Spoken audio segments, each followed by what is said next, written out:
이스라엘 자손 온 회중이 그 광야에서 모세와 아론을 원망하여 이스라엘 자손이 그들에게 이르되 우리가 애굽 땅에서 고기 하나 너희를 배불리 그들에게 여호와의 말씀을 주었다는 왔을 것을 너희가 이 광야로 우리를 인도하여 이 온 회중이 죽여주게 하는도다. 그때 여호와께서 모세에게 이르시되 보라 내가 너희를 위하여 하늘에서 양식을 비같이 내리리니 백성이 나가서 일용할 것을 날마다 거둘 것이라. 이같이 하여 그들이 내 율법을 준행하나 아니하나 내가 시험하리라. 그들이 그 거둔 것을 준비하리니 날마다 그 거둔 것에 박제이 되리라. 아멘. 다니엘서 3장 말씀.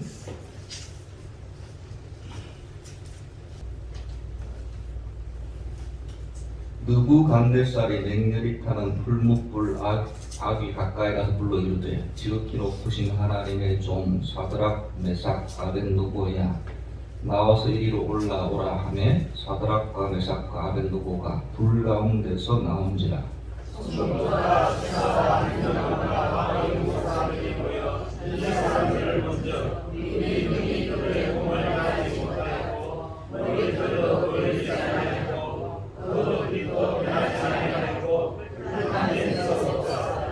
느부갓네살이 말하여 이르되 사드락과 메삭과 아벳느고의 하나님을 찬송할지로다.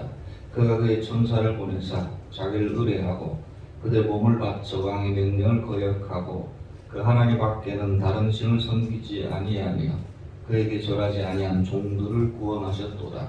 그러므로 내가 이제 조서를 내리노니 각 백성과 각 나라와 각 언어를 말하는 자가 모두 사드락과 메삭과 아벳느고의 하나님 중에 분들이 그 몸을 정하고 그것을 거듭으로 삼을지니 이는 이같이 사람을 구원하는 하나님이 없으시니라. 읽습니다. 왕이 이르되 사드락과 메삭과 아벳느고를 바벨론 지방에서 더욱 높이니라.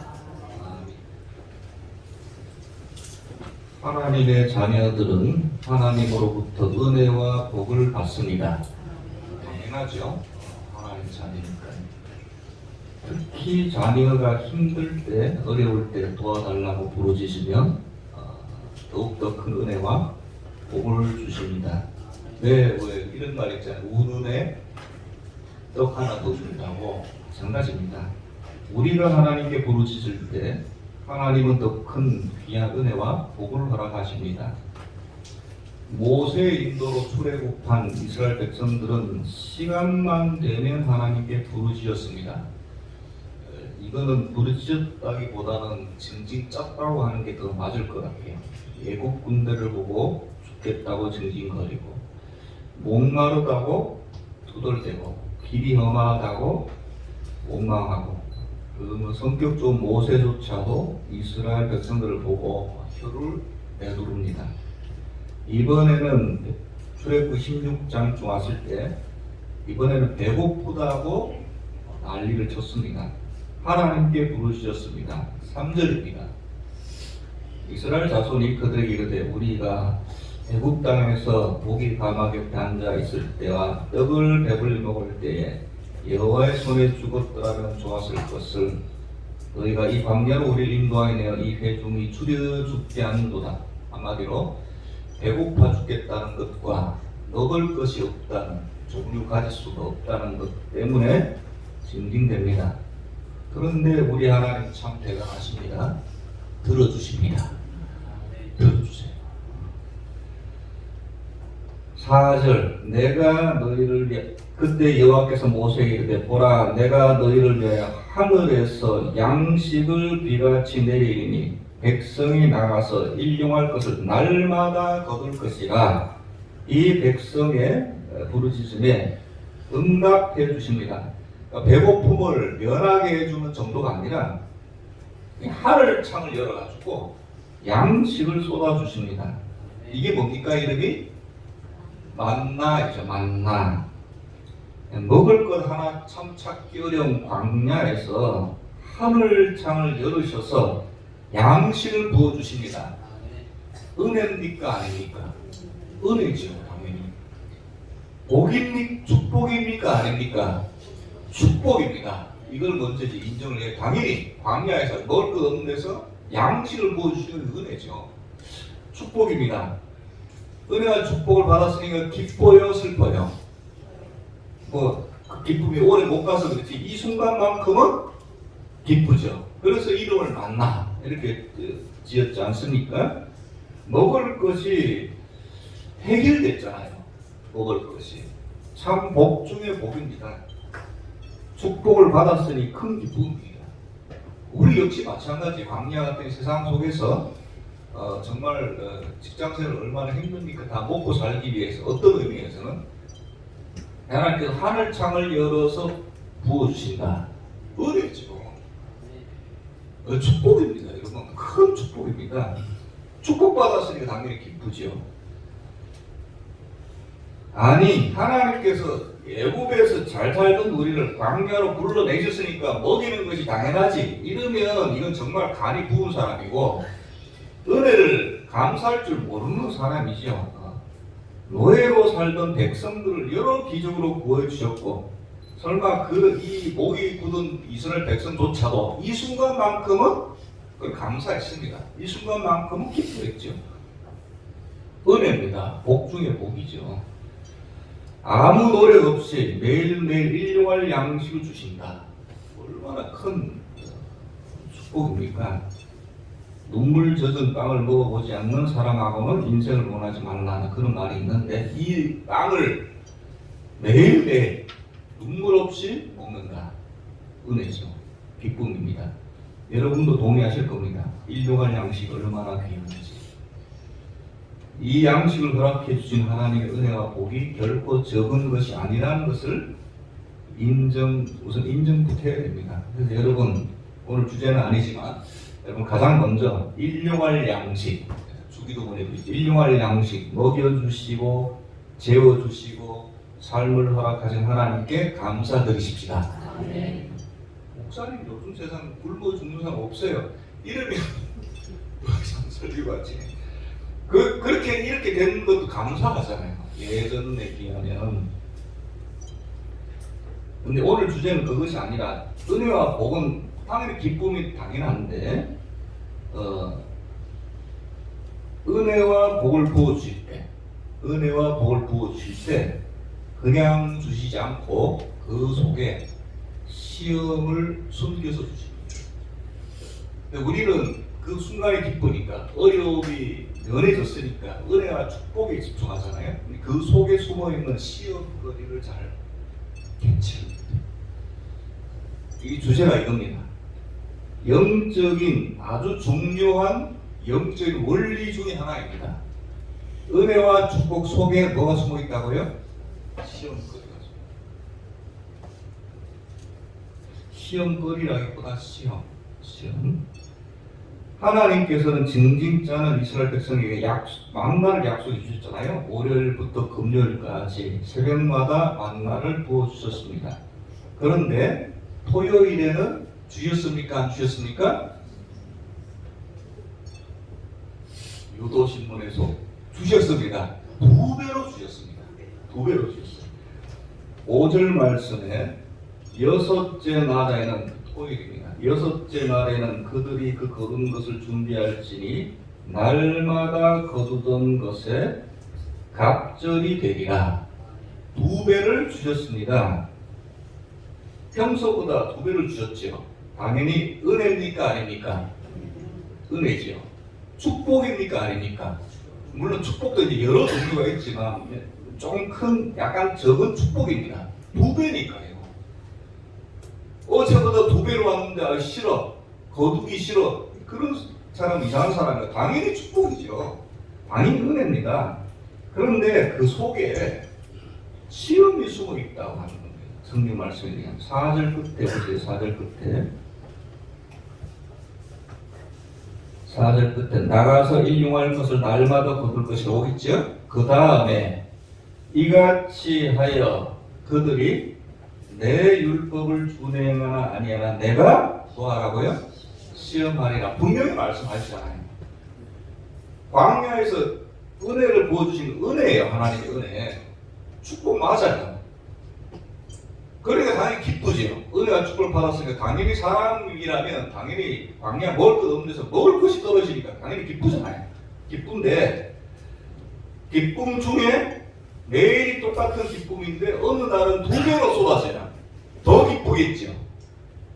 그 속에 시험이 숨어 있다는 사실입니다. 그리고 이것이 요 사건만 그런 것이 아니라 신구약을 관통하는 영적인 원리 중에 하나입니다. 만나를 주시는 것과 시험하는 것이 무슨 상관이 있죠? 2배로 주시는 것하고 시험하고 무슨 상관이 있습니까? 왜 2배를 주시죠? 왜 2배를 주십니까? 그 다음 날에는 안 주시기 위해서. 안식일을 준비하라고 그 앞에 2배를 주신 것입니다. 즉 주일 새벽에는 만나가 내리지 않게 됩니다. 그래서 그 앞에 날 토요일에 2배가 내리는 것입니다.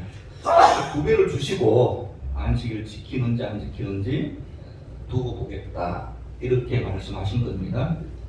분명히 축복은 맞아요. 은혜도 맞고 그런 기쁘죠. 그런데 그 속에 시험이 숨어 있더라는 거죠.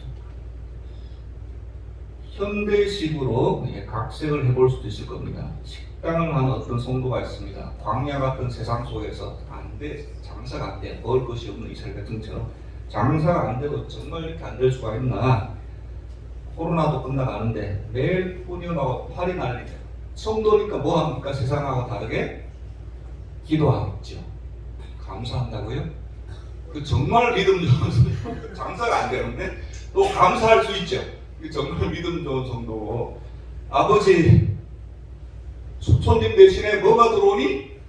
파리가 들어오니 감사합니다. 이건 정말 믿음 수준이 좋은 거고 보통은 이제 힘드니까 하나님께 기도하겠죠. 하나님 이러다 굶어 죽겠습니다. 하나님 분명히 약속해 주셨잖아요.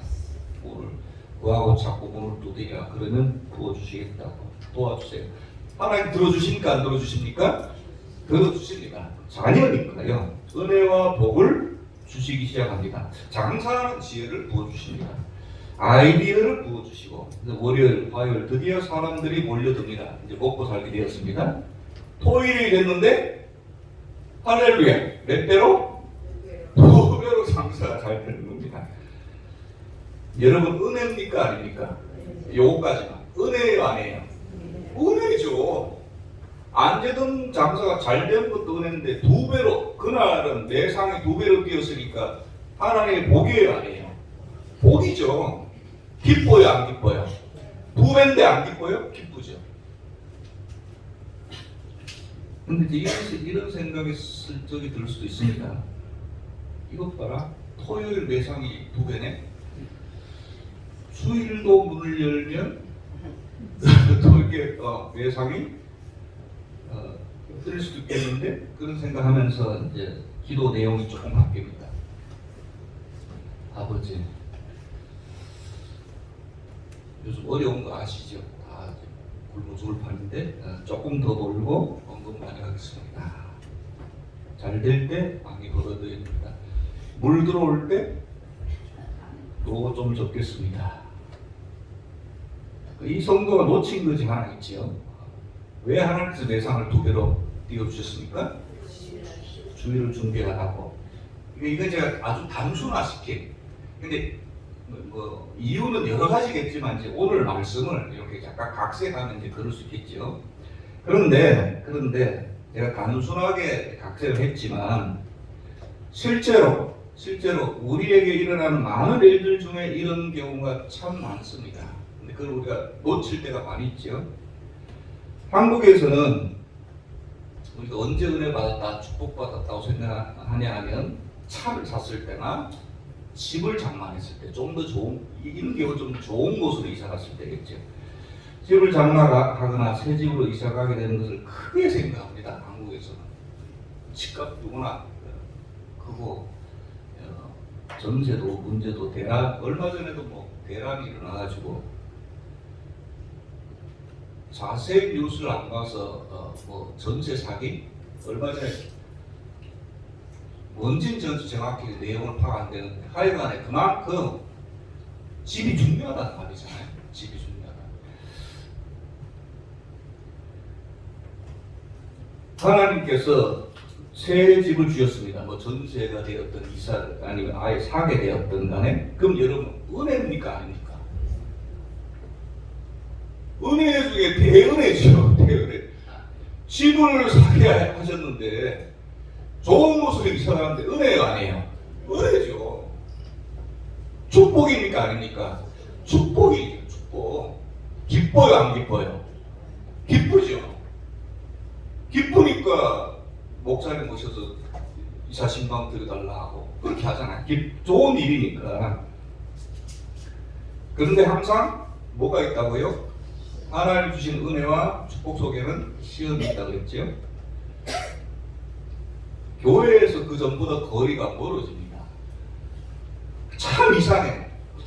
이상하게 좋은 집은 좋은 곳에 이상하게 교회에서 거리가 멀어져.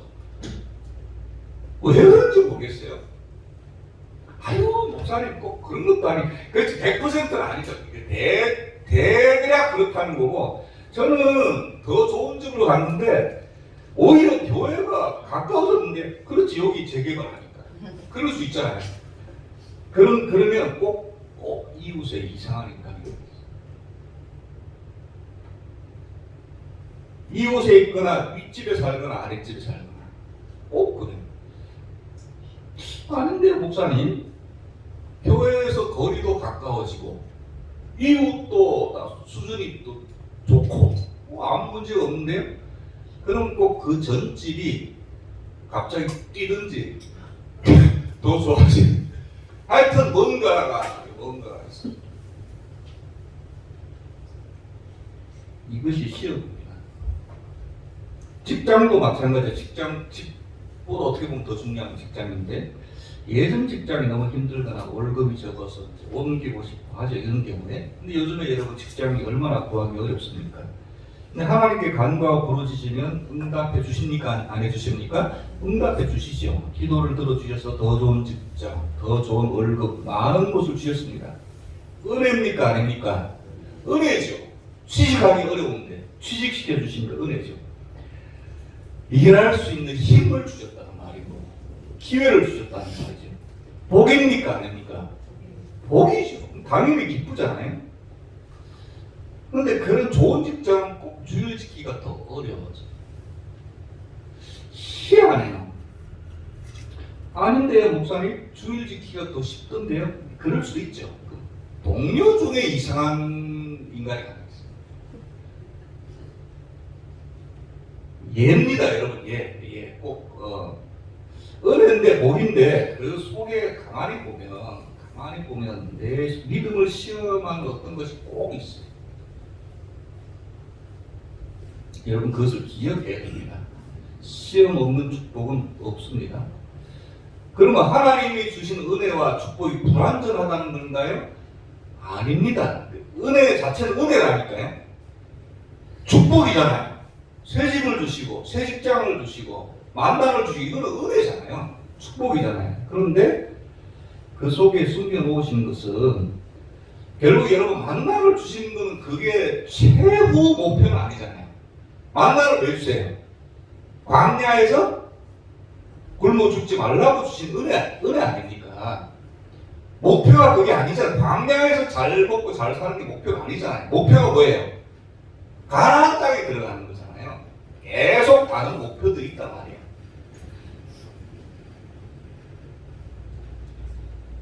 집도 마찬가지예요. 새 집, 좋은 집. 근데 그게 중간중간 올해 목표는 될 수 있죠. 내년의 목표는 될 수 있지만 최후의 목표는 아니라는 거예요. 최후의 목표는 뭔데요?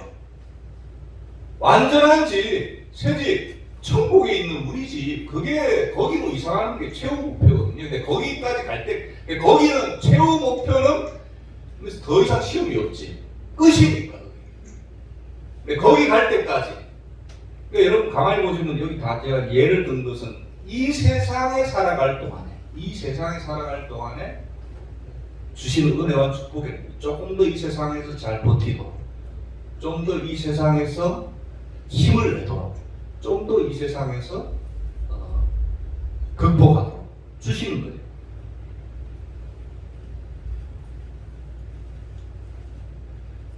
그리고 이스라엘이 보세요. 이스라엘이 가나안에 들어왔어요. 만나가 그쳤습니까? 계속됩니까?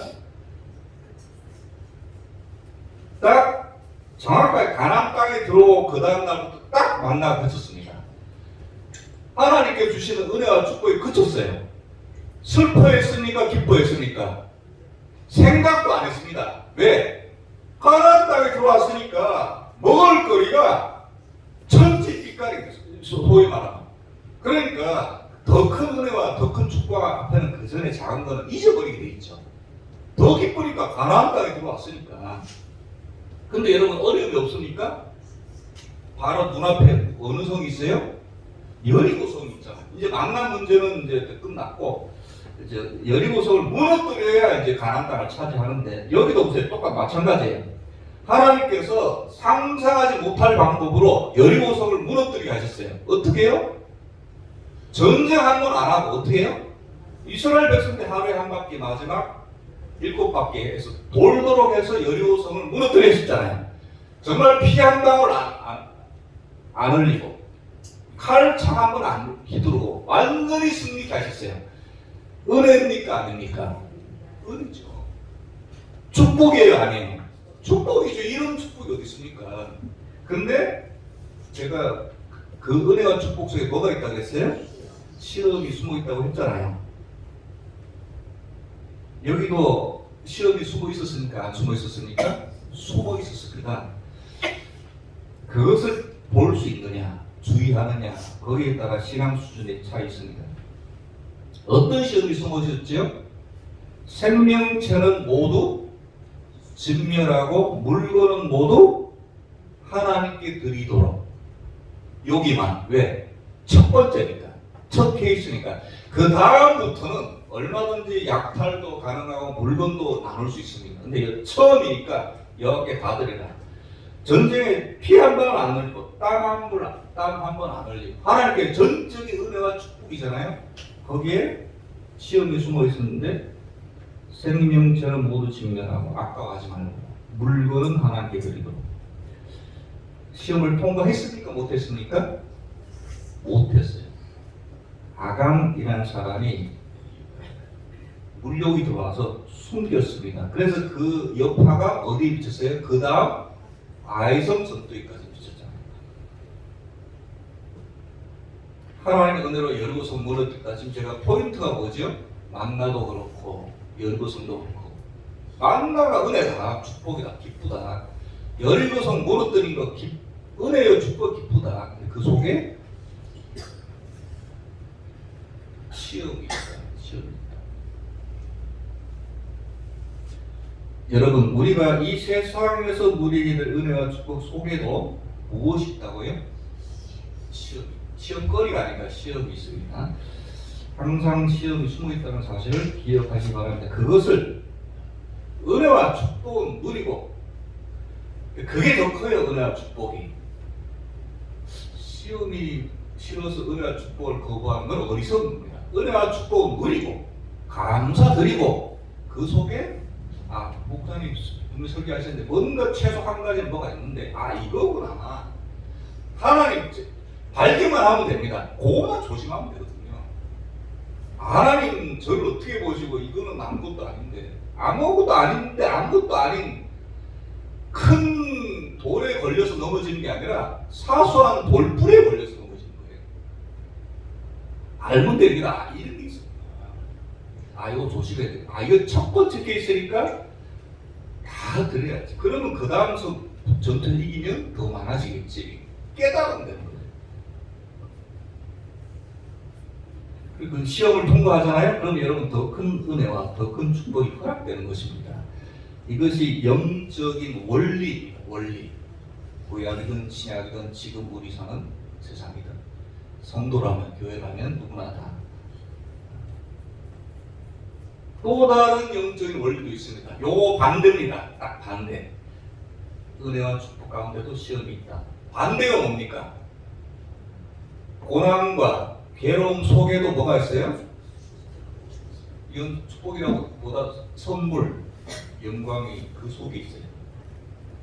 똑같은 원리인데 정반대지. 은혜와 복 속에 시험이 있듯이 시련과 고난 속에도 하나님이 숨겨놓은 선물과 영광이 있어요. 다니엘 3장 한번 보시죠. 다니엘 3장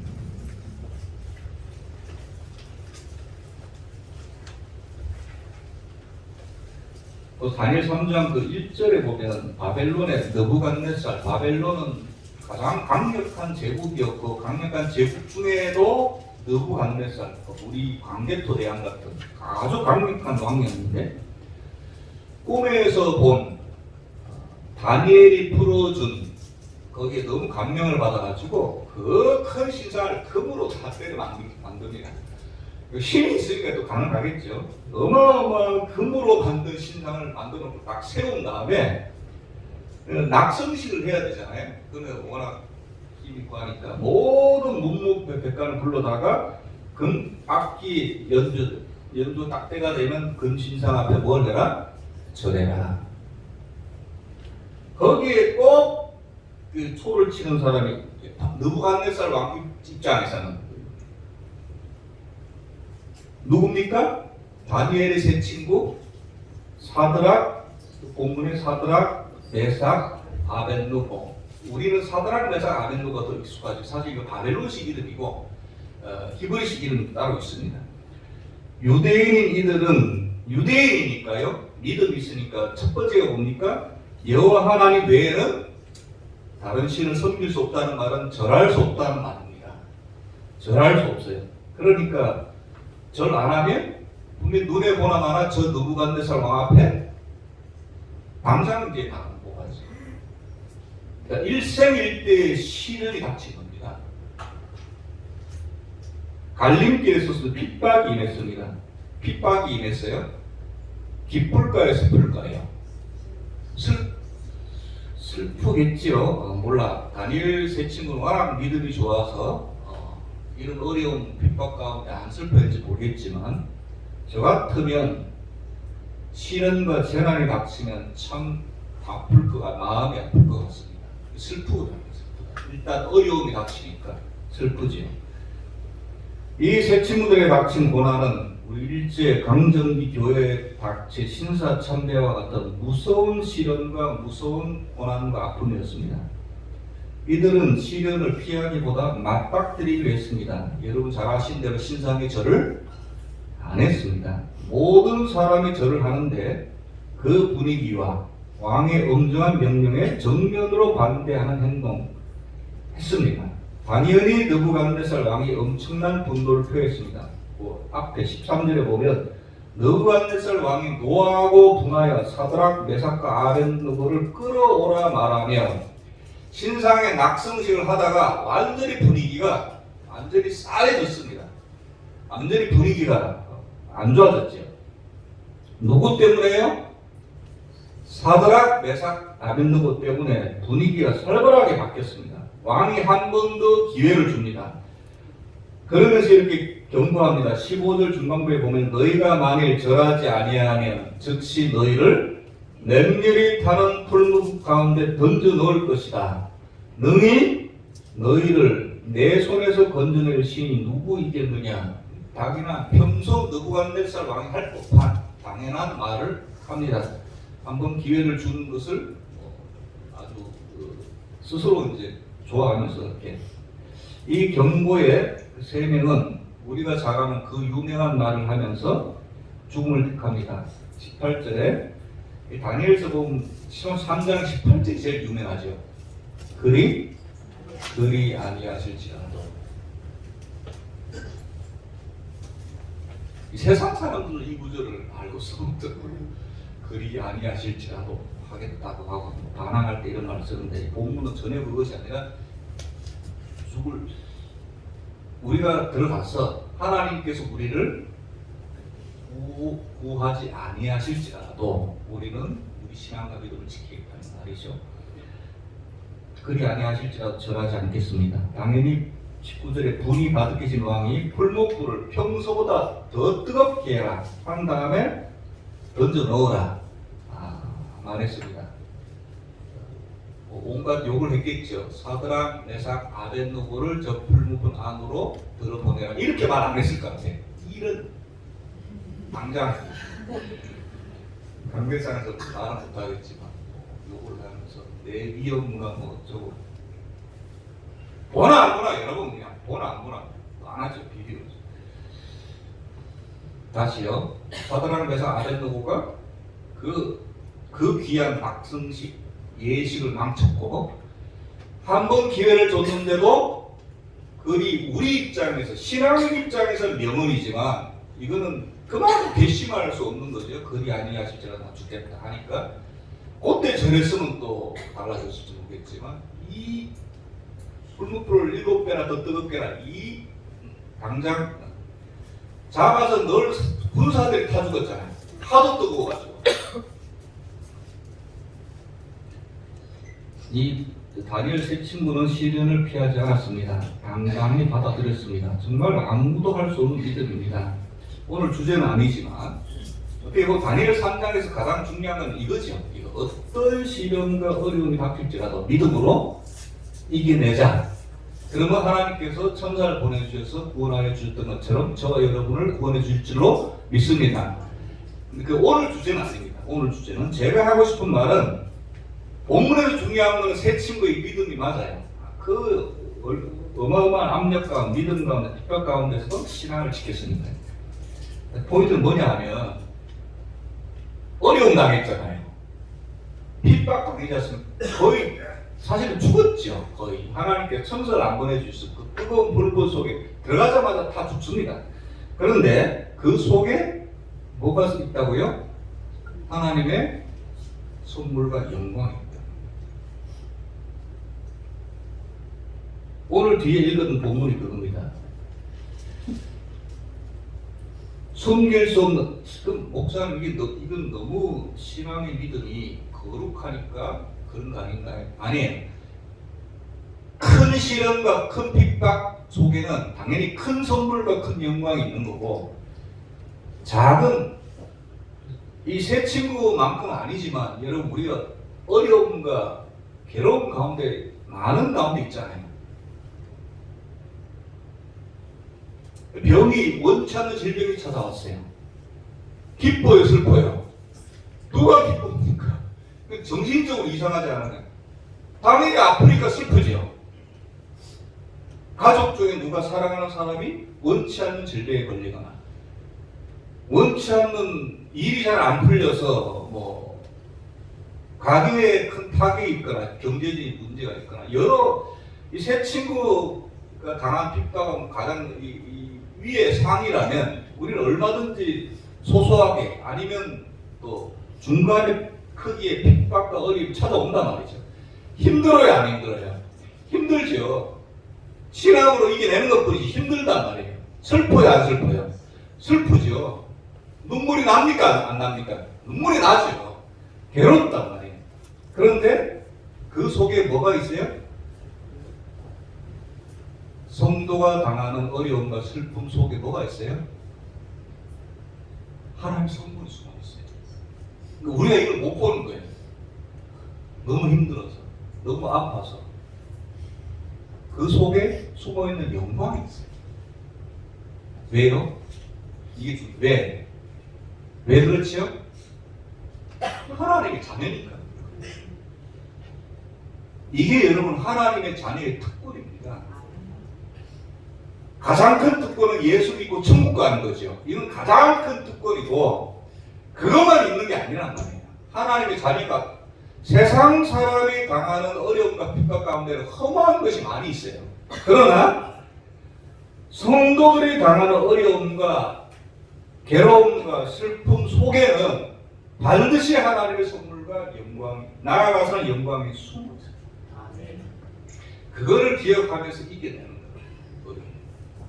왜 아무리 봐도 아픈 것밖에 아무리 봐도 슬픈 것밖에 없는데 그건 숨기면 안 돼. 왜? 자녀니까 그래 우리가. 하나님 자녀니까 이게 특권이에요.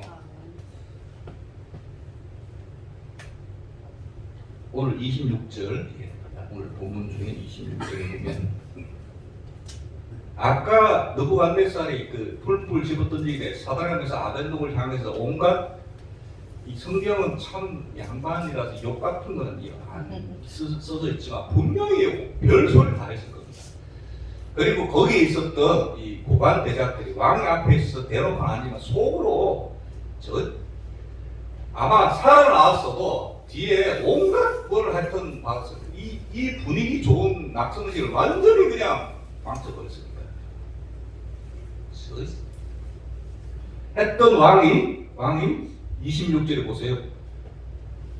부르는 호칭부터 바뀌잖아요. 26절에 느부갓네살이 맹렬히 타는 풀 아래 가까이 지극히 높으신 하나님의 종으로 바뀝니다.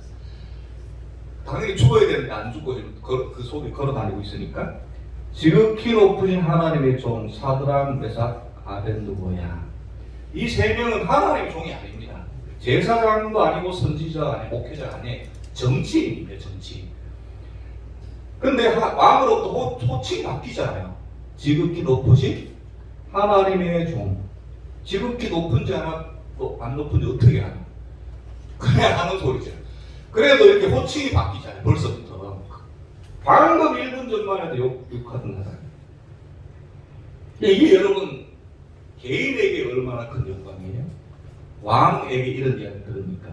그뿐만이 아니라 28절에 느부갓네살의 나라에 이르되 사드락과 메삭과 아벤느고의 하나님을 찬송할지니라. 아멘. 이 이방 왕, 악한 악랄한 힘이 센 느부갓네살이 잠시지만 여호와 하나님을 찬송합니다. 사드락 메삭 아벤느고 때문에. 30절 왕이 드디어 사드락과 메삭과 아벤느고를 바벨론 지방에서 더 높입니다. 영광이 돌아오게 됩니다. 이거는 가장 큰 어려움이니까 이런 높은 영광이 돌아온 것이고, 조그마한 아픔 속에도 조그마한 선물과 영광이 들어있습니다. 이 영적인 원리 이것을 기억해야 돼요. 여러분, 그래서 어려움을 이겨내면 아프지만 그 당시 어려워도 이겨내면 본문에 의하면 나의 명칭이 달라지고 외부에서 나를 보는 눈이 달라지고 외부가 먼저 나를 통해서 하나님께 영광을 돌리고 뭐 영광을 돌리라 했나? 그냥 그리 아니하실지라고 하고 본문 속에 들어간 것 뿐인데 이게 무엇보다 더 큰 전도가 되고 영광이 되더라. 둘째, 나의 세상 위치도 달라지고. 여러분 기억하시기 바랍니다. 여러분, 저와 여러분들이 받는 어려움과 시련, 크리스찬들이 당하는 고난은 단순한 고난이 아니에요. 하나님께 영광을 돌려드릴 찬스이기도 하고요. 나에게 영광이, 내가 높아질 기회이기도 합니다. 이것이 바로 성도의 특권. 다시 말하면 성도가 당하는 고난과 아픔 속에 반드시 하나님의 선물이 숨어 있어요. 어떻게 힘들지? 아프지? 눈물 나지? 잘 믿음으로 버티자. 이겨내자. 이 속에 내가 숨겨놓은 선물이 있다. 영광이 있어. 그것을 바라보고 그것을 목표로 삼아서 이 어려움을 이겨냈으면 좋겠다. 이렇게 그대로 이야기는 안 하지만 사건과 말씀을 통해서 그 말씀을 하신다. 그래서 영적인 원리라고 하는 거예요. 욥도 보세요. 그 신앙적인 욥에게 온갖 어려움과 그 속에 하나님의 선물과 영광이 숨어 있어요. 여러분, 세상 사람이 당하는 어려움은 허무할 때가 많습니다. 그냥 허무하게 그냥. 성도가 당하는 고난에는 반드시 이유가 있다. 그런 제목으로 책도 쓰신 분도 목사님이시 고난에는 반드시 이유가 있다. 욕하는 목사님들이 쓰셨고 많은 사람들 이런 원리로 이런 제목을 많이 쓰셨어요. 저는 약간 다르지만 그 속에 하나님 선물 영광이 숨어있다. 저는 아까 앞에 하나님이 주신 은혜와 축복 속에도 시험이 있듯이 반대 어려움과 괴로움 속에도 선물이 숨어있다. 왜요? 다 하나님의 자녀이기 때문에. 이게 특권이에요. 앞에 거는 좀 조심하면 되고 뒤에는 믿음으로 바라보면서 이겨야 됩니다. 근데 우리 자신은 특권을 잘 모를 때가 많더라. 하나님, 목사님 괜히 위로하시려고 만들어내신 거 아닌가요? 아니, 이 성경의 원리라니까요. 야고보서에는 요거를 조금 다르게 표현하고 그냥 찾아보겠습니다. 야고보서 1장 12절 말씀.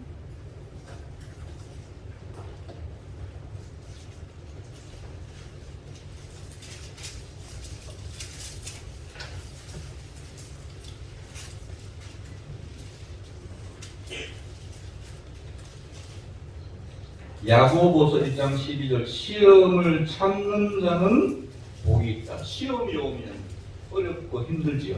때에 따라서는 아프고 슬플 수 있습니다. 시험 어려우니까요.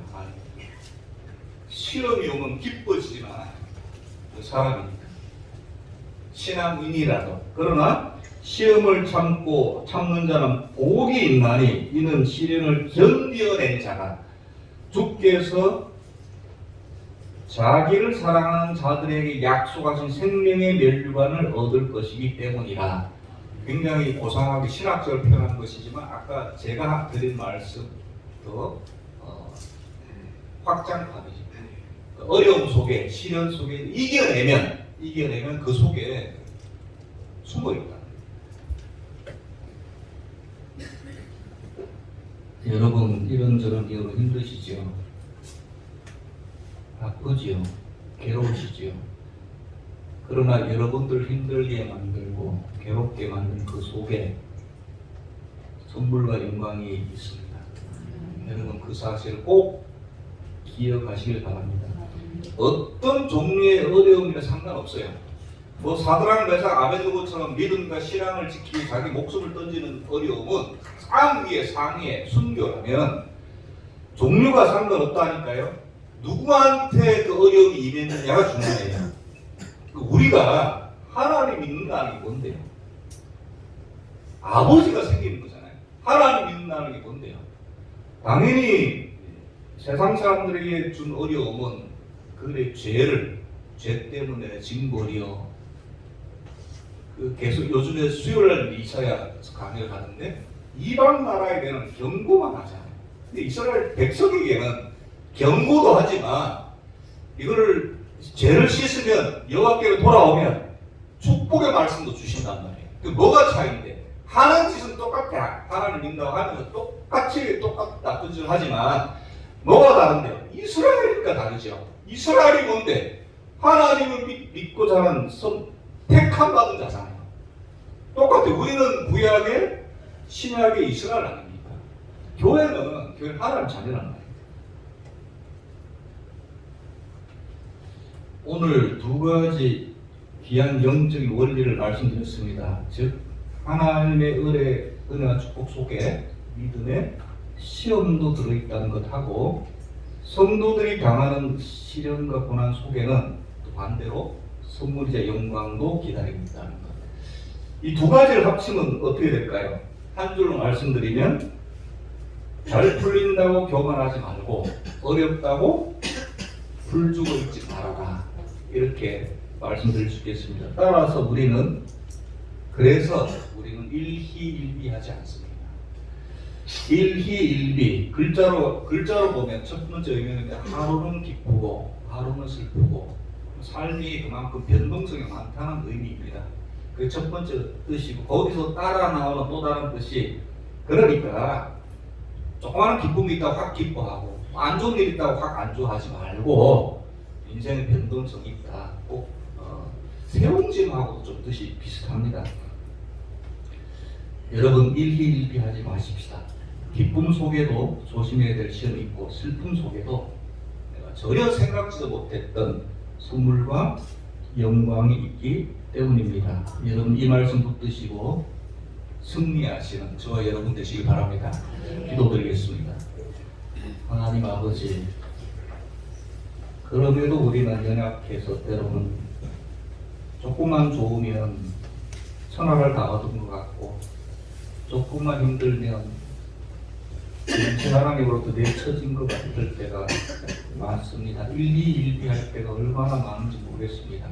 오늘 말씀 아주 중요한 영적 원리를 말씀하여 주셔서 그 말씀을 꼭 붙들고, 때로 은혜와 축복은 감사하며 받아들이고, 그 속에 숨어있는 시험을 또 잘 넘겨서 더 큰 은혜와 축복이 임할 수 있도록 하고, 어려움과 괴로움이 닥치면, 시험이 닥칠 때 그 자체는 힘들고 어렵지만 그 속에 숨어있는 하나님의 선물과 영광을 기대하며 이겨낼 수 있는 저들 될 수 있도록 주님 인도하여 주시옵소서. 예수 그리스도 이름으로 기도드렸사옵나이다.